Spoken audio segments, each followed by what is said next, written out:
नमस्कार दोस्तों, मैं कुलदीप कुमार अपने यूट्यूब चैनल सदाबहार 12 स्टडी पर आप सभी का स्वागत करता हूं। जैसा कि आप सभी लोग जानते ही हैं कि हम हिंदी को टॉपिक वाइज लेकर के चल रहे हैं और इस वीडियो में हम समास का टॉपिक लेकर के आए हैं जो हमारी परीक्षा की दृष्टि से बहुत ही महत्वपूर्ण है और परीक्षा में समास से प्रश्न पूछे ही जाते हैं क्योंकि हिंदी बहुत सब्जेक्ट है जो आपकी रैंक बढ़ा सकता है। क्योंकि अगर जैसे मान लीजिए परीक्षा में 25 नंबर की हिंदी आती है तो आप 25 के 25 कर लेंगे और अन्य कोई जीके जीएस या कोई भी सब्जेक्ट है आप 25 के 25 नहीं कर पाएंगे। इसीलिए आप हिंदी को बहुत ही ध्यानपूर्वक पढ़ेंगे, हिंदी को कम मत समझिए और हिंदी से पूरे के पूरे क्वेश्चन आंसर कीजिए और सही से सही कीजिए और पूरे के पूरे नंबर आप लाएं, जिससे आपका स्कोर बहुत ही अच्छा रहे। और मेहनत ज़रूर करें क्योंकि मेहनत ही वो है जो आपको सफलता दिला सकती है। क्योंकि भाग्य के सहारे मत बैठिए, भाग्य में जब ही कुछ लिखा होता है जब आप मेहनत करेंगे, बिना मेहनत के कुछ नहीं मिलने वाला। तो चलते हैं अपने टॉपिक की तरफ।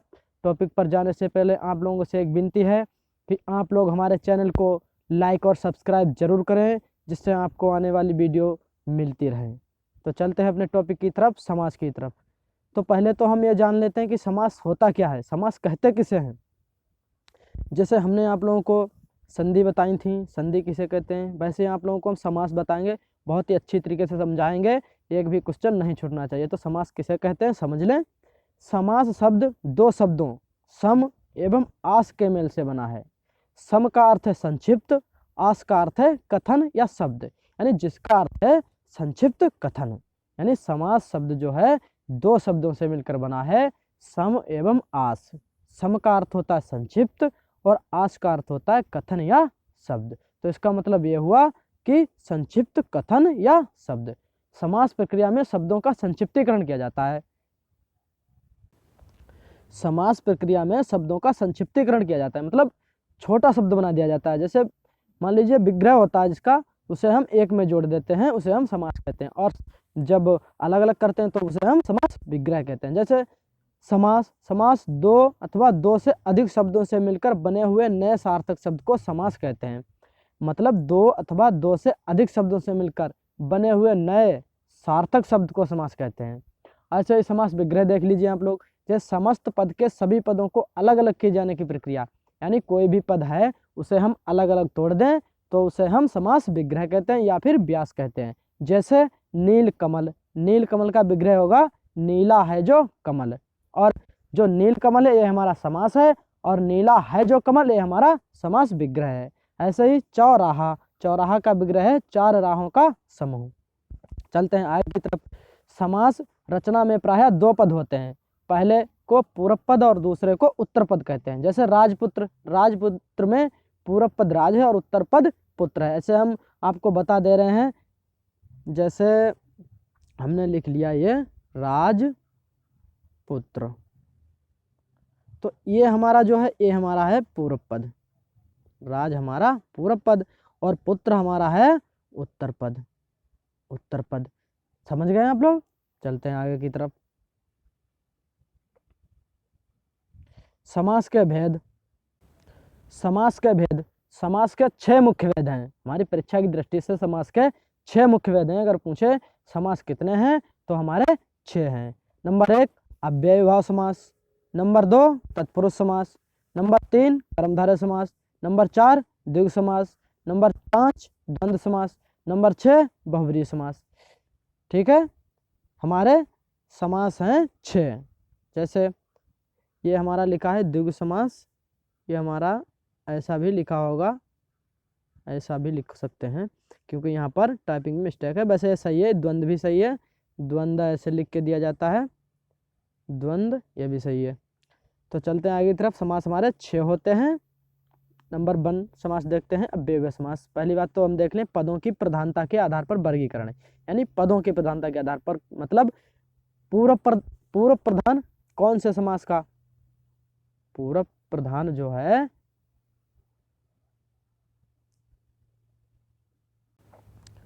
सॉरी गाइज, यहाँ पर होगा पूर्व पद प्रधान, पूर्व पद प्रधान, यानी पूरब पद प्रधान किसका होता है? अव्ययी भाव समास का। और यहाँ पर ये लिखा है उत्तर प्रधान, उत्तर नहीं उत्तर पद प्रधान। उत्तर पद प्रधान किसका होता है? तत्पुरुष समास का, कर्मधारय समास का व द्विगु समास का। और दोनों पद प्रधान किसके होते हैं? द्वंद्व समास के। देख लें आप लोग बहुत अच्छे तरीके से, कभी कभी परीक्षा में पूछ लेते हैं पूरा पद प्रधान किस समास का होता है, तो आप लोग आंसर देंगे अव्ययी भाव समास। ठीक है, अगर पूछ ले दोनों पद प्रधान किस समास के होते हैं, तो द्वंद्व समास के। दोनों पद अप्रधान मतलब कोई पद प्रधान नहीं होता है, कोई तीसरा अर्थ प्रधान होता है, वो हमारा होता है बहुब्रीहि समास। तो पूर्व पद प्रधान अव्ययी भाव समास, उत्तर पद प्रधान तत्पुरुष कर्मधारय व द्विगु समास, दोनों पद प्रधान द्वंद्व समास, दोनों पद अप्रधान बहुब्रीहि समास, इसमें कोई तीसरा अर्थ प्रधान होता है। चलते हैं आगे की तरफ चलते हैं, देखते हैं पहला समास अपना अव्ययी भाव समास। अव्ययी भाव समास क्या कहता है हमारा? जैसे अव्ययी भाव समास, जिस समास का पहला पद यानी पूर्व पद अव्यय तथा प्रधान हो, अव्यय भी हो और प्रधान भी हो, पहला पद, या उसे ही हम अव्यय को ही हम इसमें उपसर्ग भी कह सकते हैं। जैसे अगर पहले उपसर्ग लगा हो तो अव्ययी भाव समास होता है, पहचान है 90% में जो है उपसर्ग लगा होगा।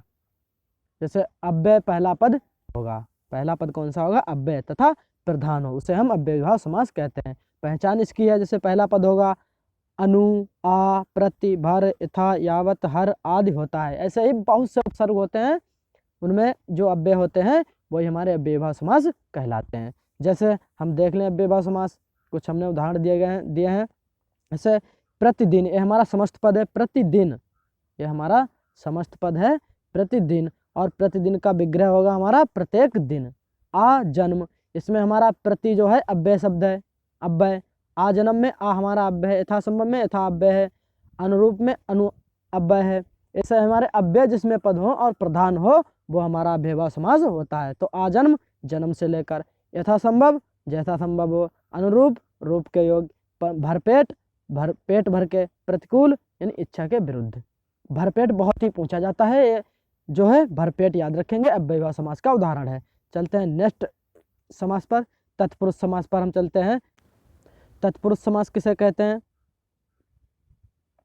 जिस समास में बाद का अथवा उत्तर पद प्रधान होता है तथा दोनों पदों के बीच का कारक चिन्ह लुप्त हो जाता है, उसे तत्पुरुष समास कहते हैं। जैसे जिस समास में बाद का अथवा उत्तर पद प्रधान होता है उसे हम, और दोनों पदों के बीच का कारक चिन्ह लुप्त हो जाता है, उसे तत्पुरुष समास कहते हैं। जैसे राजा का कुमार राजकुमार, तो इसमें हमारा जो कुमार है वो हमारा उत्तर पद है और यही हमारा प्रधान होता है। धर्म ग्रंथ हमारा प्रधान है और उत्तर पद है, इसी को हम तत्पुरुष समास कहते हैं। और राजकुमार यानी राजा का कुमार, इसमें हमारी द्वितीय कर्म तत्पुरुष है, तो इसमें कर्ता ने कर्म को, सॉरी कर्म तत्पुरुष नहीं,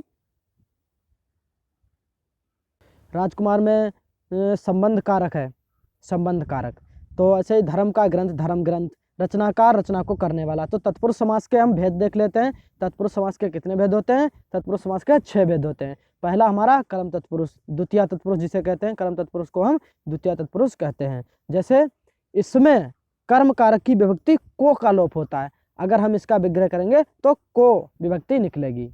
जैसे गगन चुंबी यानी गगन को चूमने वाला, ये हमारा लिखा है गगन चुंबी, गगन को चूमने वाला, तो हमारा ये जो को है ये हमारा कर्म तत्पुरुष में आएगा। कर्ता ने कर्म को यानी द्वितीय तत्पुरुष। अगर पूछ ले इसमें कौन सा तत्पुरुष समास है तो द्वितीय तत्पुरुष समास है। ऐसे यश को प्राप्त, यश प्राप्त। चलते हैं नेक्स्ट, चिड़िया को मारने वाला, चिड़ी मार।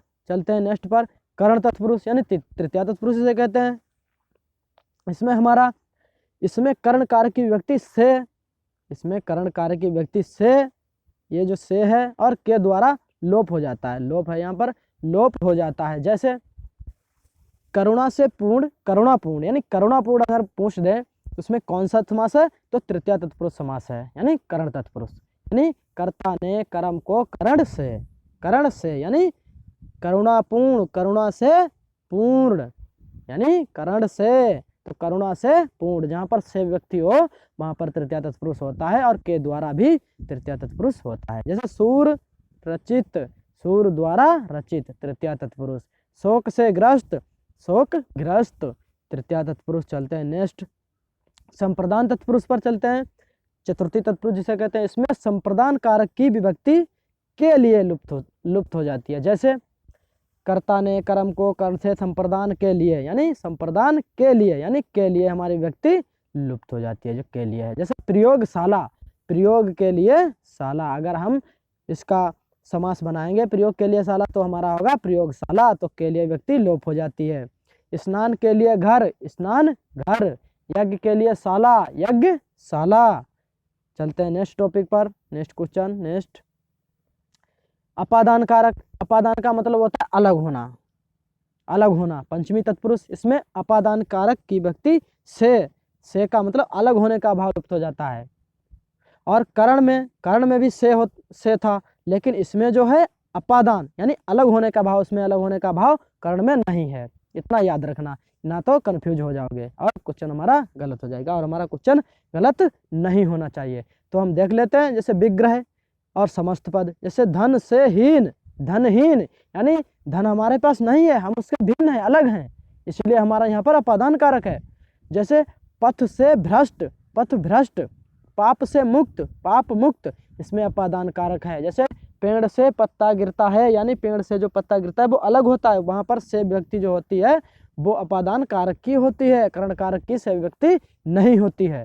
चलते हैं आगे की तरफ, संबंध तत्पुरुष देखते हैं। संबंध तत्पुरुष में क्या है, इसमें संबंध कारक की विभक्ति का, के, की लुप्त हो जाती है। जैसे जो हमारे संबंध तत्पुरुष में व्यक्ति होती है का, के, की, वो हमारी लुप्त हो जाती है। जैसे राजपुत्र, पत्र नहीं, यहाँ पर राजपुत्र होगा, पाई लगेगी इसमें, राजपुत्र, राजपुत्र। तो राजा का पुत्र यानी संबंध है, किससे संबंध है, उसके पुत्र का राजा से संबंध है, तो राजा का पुत्र, उसमें हमारी षष्ठी तत्पुरुष होगी यानी संबंध तत्पुरुष। ऐसे ही पर के अधीन, पराधीन, शिव का आलय, शिवालय, ये इसमें हमारा संबंध कारक है, इसीलिए हमारी षष्ठी तत्पुरुष है। देखते हैं अगला तत्पुरुष, अधिकरण तत्पुरुष। अधिकरण तत्पुरुष में हमारा है, इसमें अधिकरण कारक की विभक्ति में पर लुप्त हो जाती है, में या फिर पर होगा, वो हमारा लुप्त हो जाएगा। जैसे विग्रह करने पर हमारा शोक में मग्न और शोक मग्न, यानी जो हमारी ये में व्यक्ति है ये हमारी इसमें लुप्त हो जाती है। जैसे शोक में मग्न अगर हम समस्त पद बनाएंगे यानी समास बनाएंगे तो हमारा बनेगा शोक मग्न। आप पर बीती, आप बीती। कला में श्रेष्ठ, कला श्रेष्ठ। नोट में आप लोग एक चीज़ जरूर देख लें, क्योंकि तत्पुरुष समास के उपयुक्त भेदों के अलावा कुछ अन्य भेद भी हैं, जिनमें मुख्य है नग्न समास। तत्पुरुष समास का एक भेद और भी है जिसे हम नग्न समास कहते हैं। इसमें कभी कभी पूछ देते हैं, उदाहरण दे देते हैं और पूछते हैं इसमें कौन सा समास है, तो आप लोग याद रखेंगे नग्न समास है। जैसे अनिष्ट, अनावश्यक, नापसंद, अधर्म, ऐसे ही बहुत शब्द होते हैं जिनमें हमारी नग्न तत्पुरुष समास होता है, याद रखना, ये गलत नहीं होना चाहिए। चलते हैं आगे की तरफ, चलते हैं कर्मधारय समास की तरफ। तो हमारा अव्ययभाव समास समझ गए आप लोग, तत्पुरुष समास समझ गए, अब है कर्मधारय समास। इसमें भी आप लोग ध्यानपूर्वक पढ़ेंगे और आराम से समझेंगे। जैसे कर्मधारय किसे कहते हैं, जिस समस्त पद का उत्तर पद प्रधान हो तथा पूर्व पद व उत्तर पद में उपमान, उपमेय अथवा विशेषण विशेष संबंध हो, कर्मधारय समास कहलाता है। इसका मतलब है कर्मधारय समास में विशेषता बताई जाएगी। जैसे विग्रह करने पर हमारा इसमें पहचान है, जैसे विग्रह करने पर दोनों पदों के मध्य में जो है जो या के समान आदि आ जाते हैं। जैसे अगर आप विग्रह करेंगे तो यहाँ पर है जो और एक के समान आ जाएगा। जैसे हम यहाँ पर देख लें, कर्मधारय समास में हमारा विशेषण जरूर प्रयोग हुआ होगा, वो हमारा विशेषता बताएगा। जैसे यहाँ पर हमने उदाहरण रखे हुए हैं, जैसे चरण कमल, यानी चरण कैसे हैं, कमल के समान, कमल के समान चरण, यानी के समान यहाँ पर आ गया, तो हमारा कौन सा समास हुआ, कर्मधारय समास। याद रखना, कर्मधारय समास यानी कमल के समान चरण, कमल चरण कमल। और कनक लता, कनक किसी लता, कमल नयन, कमल के समान नयन।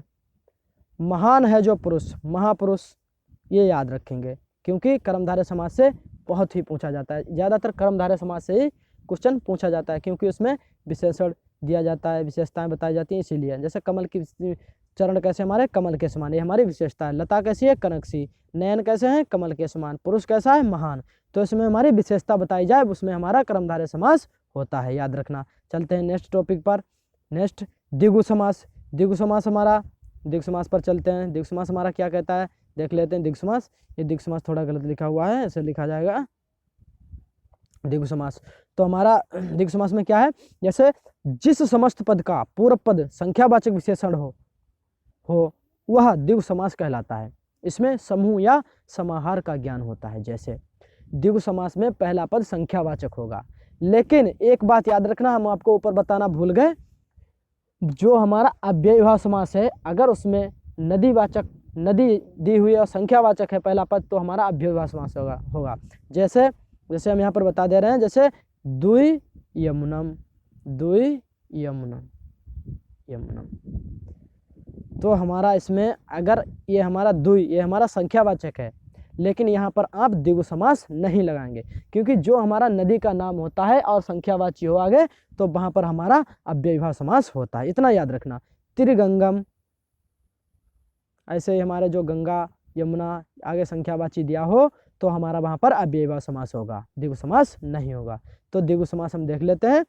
इसमें हमारा पहला पद संख्यावाची विशेषण होगा और उसे हम द्विगु समास कहते हैं। जैसे दोपहर, यानी दो पहरों का समूह, और त्रिलोक, तीन लोकों का समाहार। इसमें समूह या समाहार का ज्ञान होता है, इतना भी याद रखना। पहली बात तो आप संख्यावाची याद रखेंगे, बहुत सरल है, इतना कठिन नहीं है कि आप लोग भूल जाएं, इतना कठिन नहीं है।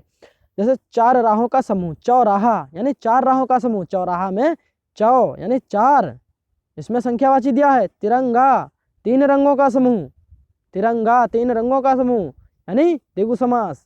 समझ गए। चलते हैं आगे की तरफ। द्वंद्व समास हमारा क्या कहता है, द्वंद्व का मतलब होता है आपस में भिड़े हुए, द्वंद्व। द्वंद्व समास को हम देख लेते हैं एक बार। जिस समस्त पद के दोनों पद प्रधान हो तथा विग्रह करने पर और, अथवा, या, एवं लगता हो, वह द्वंद्व समास कहलाता है। जैसे हमने कह दिया माता, माता पिता, ये हमारा समास है, द्वंद्व समास है। और अगर हम इसका विग्रह करेंगे तो माता और पिता और लग जाएगा बीच में, तो इसमें क्या है, कुछ नहीं है। द्वंद्व समास में कुछ नहीं है। अगर हमारा योजक चिन्ह बीच में दिया है तो हमारा वहाँ पर द्वंद्व समास होगा। और लगा हो, या लगा हो, अथवा लगा हो, एवं लगा हो विग्रह करने पर, तो वहाँ पर द्वंद्व समास होता है। उदाहरण आप लोग देख लें आराम से। जैसे पहचान, दोनों पदों के बीच प्रायः योजक चिन्ह का प्रयोग होता है, आप लोगों को बता ही चुके हैं। विग्रह करने पर नदी और नाले, नदी नाले, राजा और प्रजा, राजा प्रजा, देश और विदेश, देश विदेश, ठंडा या गर्म, ठंडा गर्म। बहुत सिंपल है। चलते हैं आगे की तरफ। चलते हैं बहुब्रीहि समास। ये हमारा थोड़ा समझने के लिए है, इसे आप लोग बहुत ही ध्यानपूर्वक समझेंगे, क्योंकि बहुब्रीहि समास से क्वेश्चन पूछ लिए जाते हैं। बहुब्रीहि कर्मधारय से, अधिकतर बहुब्रीहि कर्मधारय से पूछे जाते हैं, याद रखेंगे। जैसे इसमें कहा है इन्होंने, जिस समस्त पद में कोई पद प्रधान नहीं होता। हमने आपको ऊपर बताया कौन से समास में कोई पद प्रधान नहीं होता, बहुब्रीहि समास में।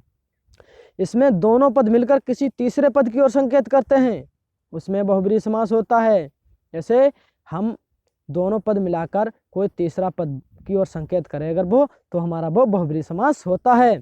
जैसे नीलकंठ, नीला है कंठ जिसका, अर्थात कौन है हमारा, शिव। तो यहाँ पर हमारा कौन सा, नीलकंठ में कोई भी हमारा प्रधान पद नहीं है, हमारा ये जो शिव है ये हमारा प्रधान है, ये हमारा तीसरा अर्थ निकला। इसी की ओर संकेत कर रहा था हमारा नीलकंठ अर्थात शिव, तो शिव हमारा प्रधान है। चलते हैं आगे की तरफ। यहाँ पर दोनों पदों ने मिलकर एक तीसरे पद शिव की ओर संकेत किया। किसकी ओर, शिव की ओर संकेत किया, इसीलिए यहाँ बहुब्रीहि समास है। जैसे समस्त पद, समस्त पद हमारा है लंबोदर, तो लंबा है उदर जिसका, मतलब इसमें हमारा कोई पद प्रधान नहीं है। किसकी ओर संकेत कर रहा है, गणेश की तरफ। लंबोदर, लंबोदर किसे कहते हैं, गणेश को, गणेश का पर्यायवाची लंबोदर है। तो लंबोदर, लंबा है उदर जिसका, अर्थात गणेश, तो इसमें हमारा बहुब्रीहि समास है। जैसे दशानन, दस हैं आनन जिसके, अर्थात रावण, आनन का मतलब सर, तो दशानन में हमारा कौन सा समास है? बहुब्रीहि समास।